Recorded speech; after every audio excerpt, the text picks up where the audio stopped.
So, the more people get vaccinated, the more people will probably get cancer. There are many different types of cancers such as lung cancer, stomach cancer, colorectal cancer, and blood cancer, etc.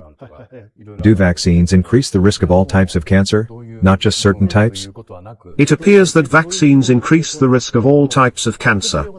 At least there is credible information that the number of leukemia cases is on the rise. Vaccination causes the promoter sequence of the cancer virus to enter white blood cells and attach to red blood cells everywhere.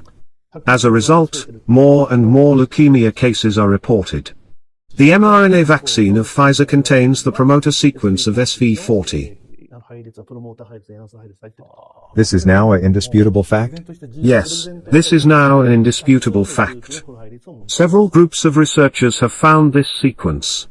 In addition, a lot of spikes of mRNA are produced. The spikes would be most protected from destruction. Possibly, long spike genes remain intact.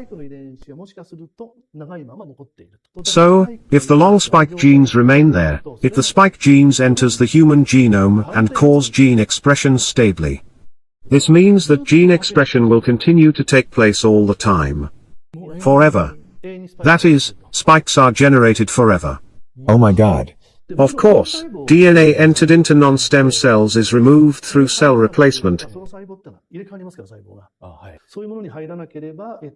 But DNA entered into stem cells remains forever. Once the DNA gets into the stem cells, the DNA will keep creating more and more spikes. As a result, IgG4 antibodies are introduced. The problem is that once IgG4 antibodies are introduced, the number of spike-producing cells will not decrease, and it becomes impossible to get rid of spike-producing cells. Initially, the IgG1 or IgG3 response should remove the spike-producing cells.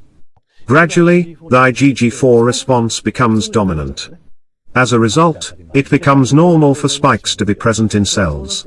The produced spikes then flow into the bloodstream and cause a variety of health problems.